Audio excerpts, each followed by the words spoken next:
So this morning we're going to start chapter 21 in Yechezkel. It can be found At 1253.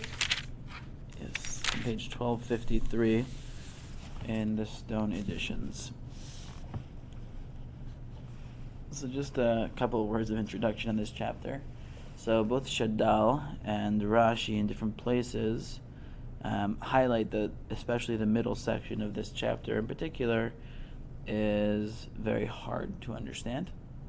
If you look, you actually don't have it, but Rashi on Pasuk Yud Zayin or Yud, let me just take a quick look. So he actually says there are some things here that are just unpenetrable. So we're going to do our best, but Rashi gave me a pass a little bit. So we'll try our best to discern what happens in this chapter. So the chapter begins with another short parable, which has a pretty quick turnaround because of the reaction to the parable. So Vayihi Devar Hashem Elai Lemor, God's word came to Yechezkel, Ben Adam, Sim Panecha Derech Teimana, so look towards the south.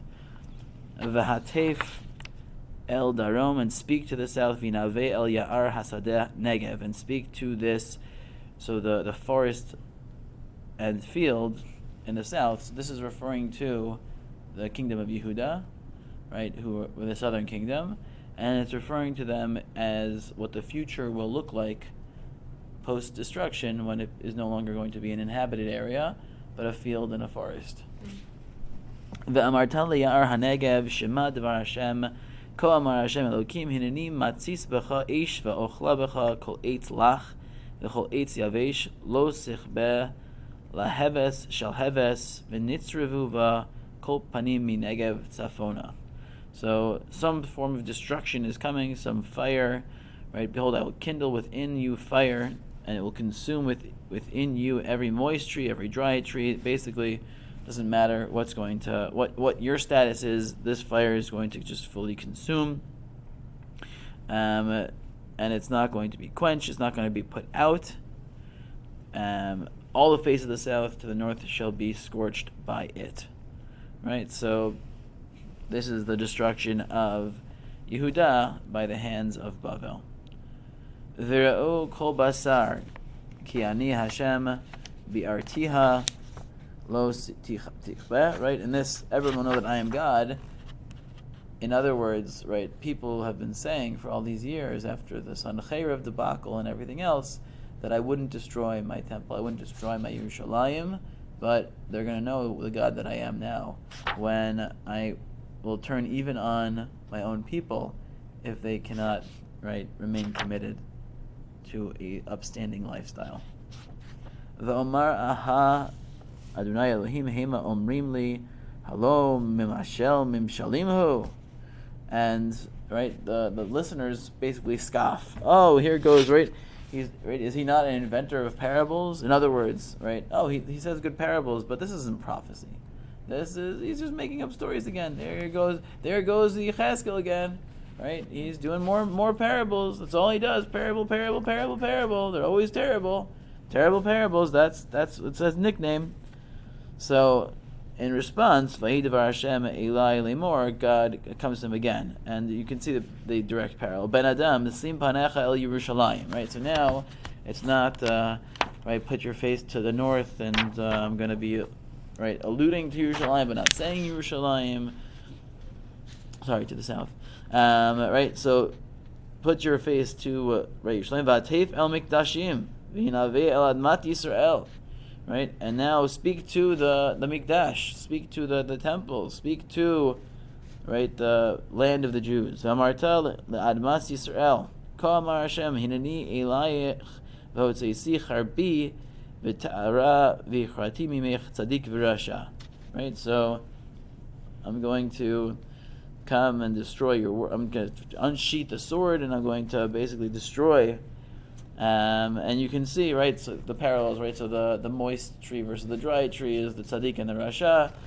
which leads us to a very important question that we've noted a couple of times, right? Generally speaking, Yechezkel talks very much about only the Rasha getting punished for his wickedness and the tzaddik not being punished for his good deeds, and yet in these times of destruction he seems to group them together, which is problematic theologically, at least from within the Yechezkel perspective, which is so hypersensitive to being punished for your bad deeds and good deeds.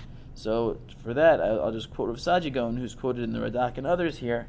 So Rav Saadia Gaon says that the tzaddik and the rasha are referring to, right, those who were viewed as tzaddikim and rashaim towards the Baal. Meaning, were they righteous Baal followers, or were they not righteous Baal followers, right? There were religious and non-religious Baal followers.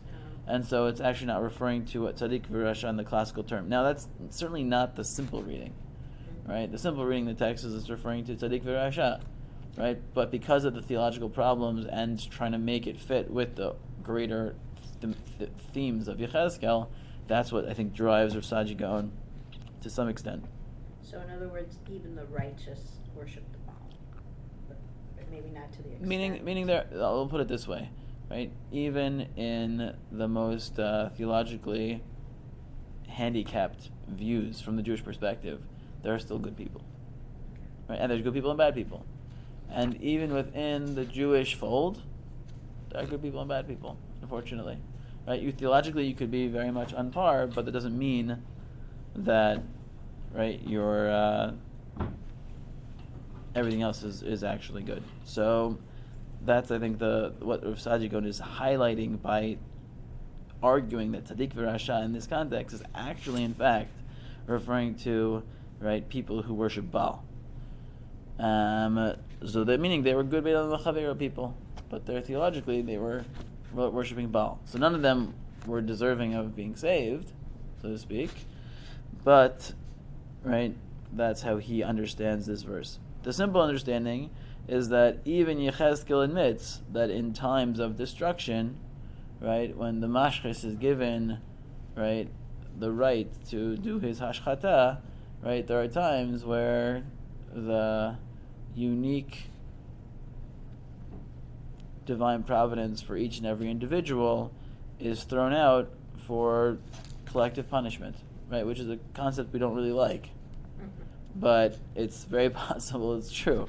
So those are the two readings of this verse, that even Yechezkel admits to an extent, right, that stuff can happen in the world that is unfortunate, but the stuff that you don't deserve, or to keep him completely consistent with all of his, what he says is you reread these words, tzaddik v'rasha, to refer to a good and bad person who both worship Baal, which is theologically problematic and therefore deserving of punishment. Ya'an asher hichrati mimech tzaddik v'rasha, lachein teitzei charbi mit'ara el kol basar minegev tzafon.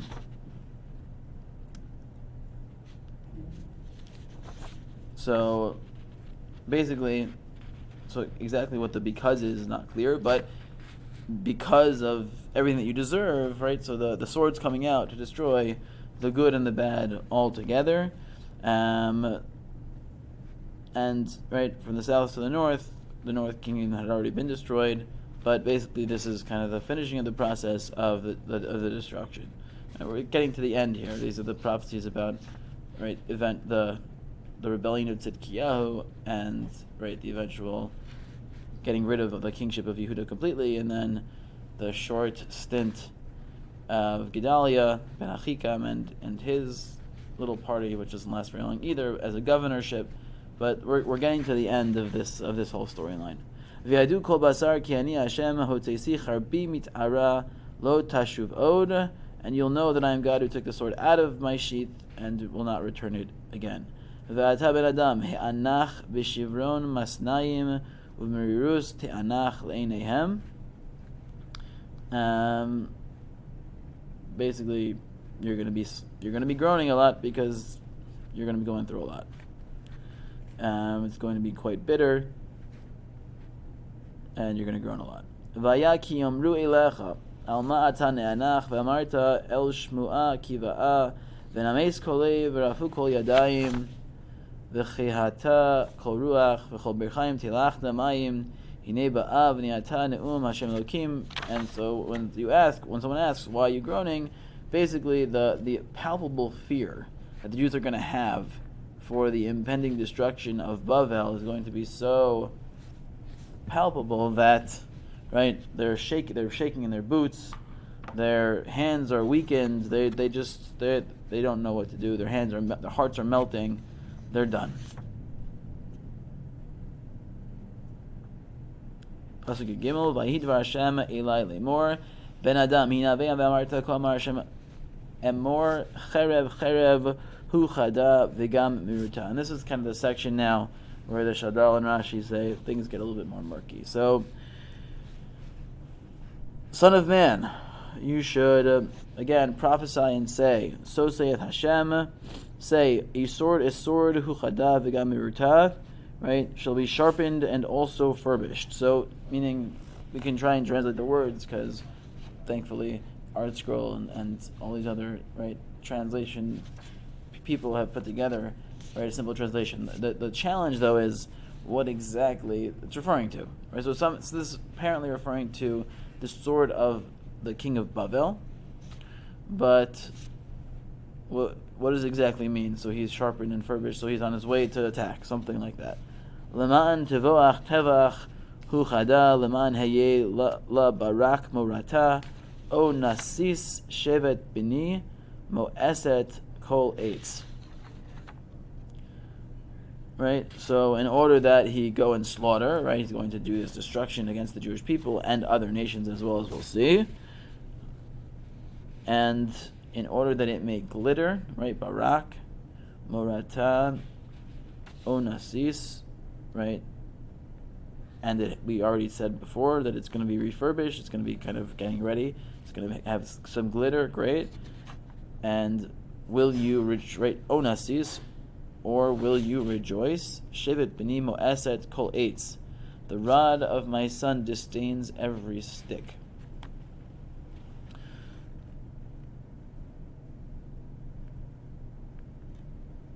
So, right, this is referring to the Shevet Yehuda, right? But so again, somehow, Bavel is doing some form of preparation in order to attack Yehuda.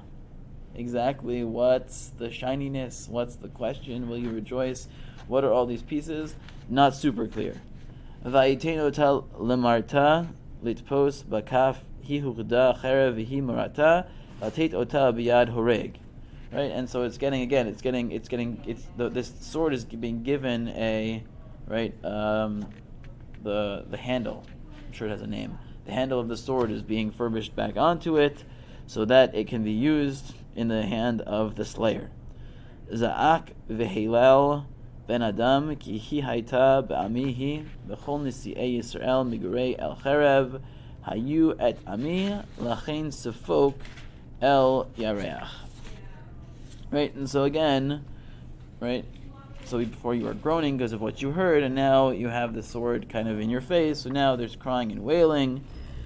This is my people. This is what fell upon my people and all of their princes, right? Referring to the various kings, Tzidkiyahu and eventually Gedaliah. V'gurei el cherev hayu et ami, right? So they basically brought a sword against my nation, which therefore led to, right, sfok al yareach, the slapping of the thigh, which is often the language that's associated with mourning. So that's again exactly what's leading to what. The general gist of it is that the king of Babel is coming, and that leads to a tremendous fear at first, and then once they start actually coming, there's real pain and suffering. Ki bochan uma im gam shevet moeset lo yeh neum Hashem Elokim. This pasuk I don't really fully understand. Great, ki bochan uma im gam shevet moeset lo yeh neum Hashem Elokim. Right, ki bochan for a test, Uma, and what of it? Im gam shevet moeset lo yeh. If there be also a rod that disdains, he will not be. Right? So Hashem. Right? So basically, the Jewish people, right, are getting what they deserve because they've got to this point that they are the object of disdain. But I'm really speaking in generalities, it's hard to really penetrate. V'ata ben adam hinaveh v'hach kaf el kaf v'ti kapel cherev shlishita cherev chalalim hi cherev chalal hagadol hachoderet lahem. And so now you have a lot of swords, right? You, son of man, prophesy and clap your hands one upon the other, and a third sword shall be doubled, a sword of the slain. That is the sword of the great slaughter, which penetrates to them. And again, the Rishonim struggle to figure out exactly what this is referring to. Is this referring to, right, you had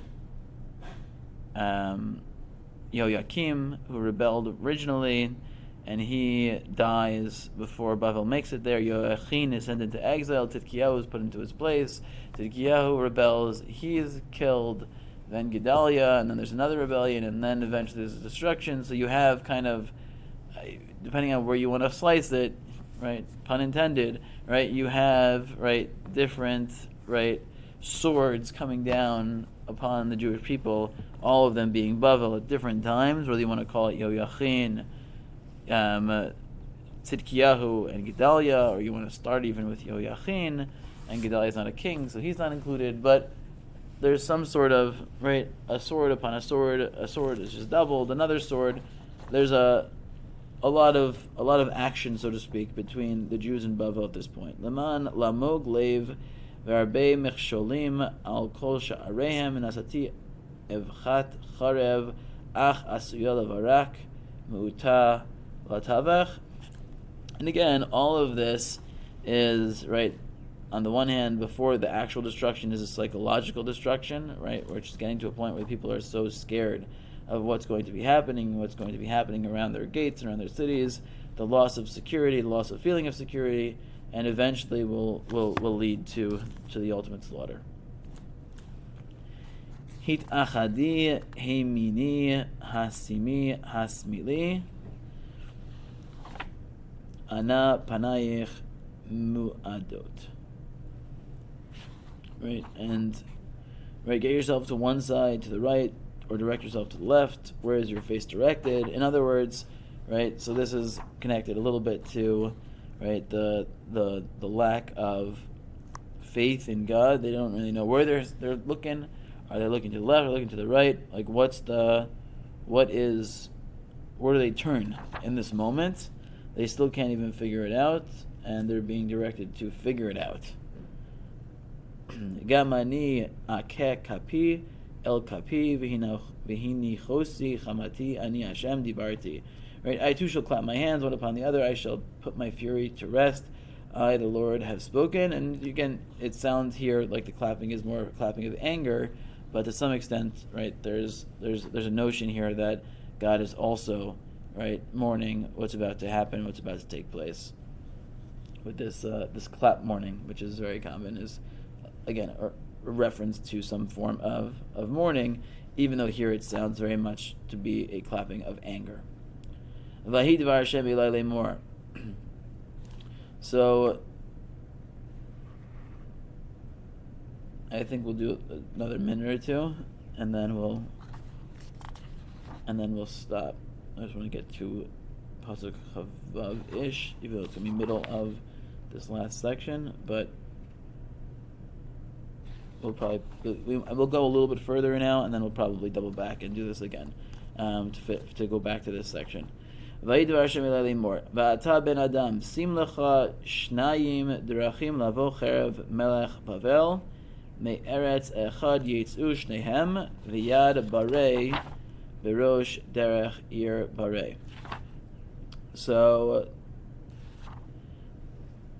I have placed two paths in front of the sword of the king of Bavel, right? Both from one land will emanate, clear a path at the head of the road to the city to clear it. So basically, we're going to see he's going to end up. Nebuchadnezzar is going to end up attacking both Yerushalayim as well as the other. If you just jump for a second towards the end of the chapter, so he's going to attack both Yerushalayim and then more again.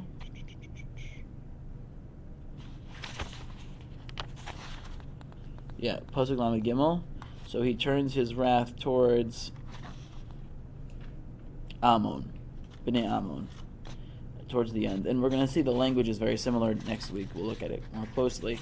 But basically, he puts two paths before the king of Bavel.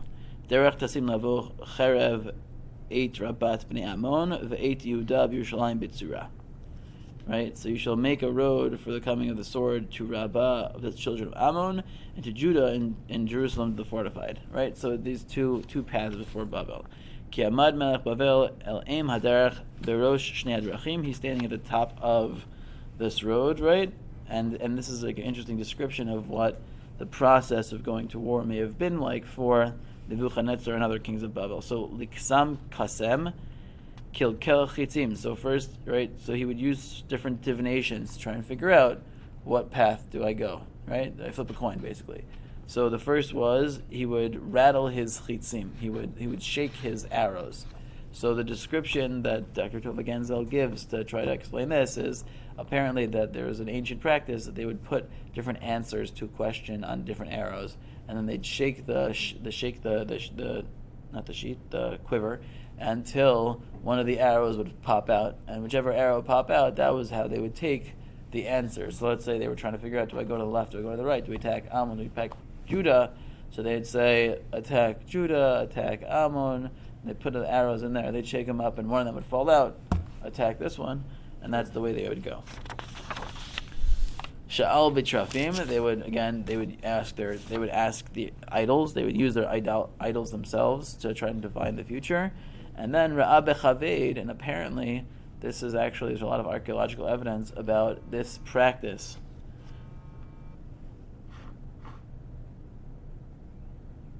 So the short answer is that they would basically. The archaeologists have found these tin slates, and on the tin slates they have different drawings of livers, basically, and the understanding is that there was a belief in ancient times that the liver was the seat of thought, of basically what we know as the brain. There were certain emotions or thoughts that they thought emanated from the liver, and so they would slaughter an animal, and they would analyze the liver of the animal, and they would take that to be the psychology and the mood and the emotions of the god that they were sacrificing to. And so they would basically slaughter the animal, and they would analyze the liver and use that as a directive for what they should do next. And it's interesting because there's more and more evidence that this was like a pretty widespread ancient thing that they did to try to kind of come up with the right next strategic move. So we have these three examples of things that the king of Babel is doing. At the end of the day, he's going to end up attacking both and destroying both. But at least in the process, it's an interesting stage. So I want to go a little further, but I think we're going to stop here just because it's 9:31 already, and the brunch officially, or the bar mitzvah is officially starting now. So we will pick up. Probably we'll just double back again to this section. I figured it was worthwhile to get through that first part of this chapter because it was a little bit of a doozy, a little bit of a challenge, and look at that. We're no better than children of Ammon. We always look at them as the bad guys. Yeah. Of Ammon, and here, we're like in the same category. Yeah, we're just a flip of a coin. Which one are we heads or we tails?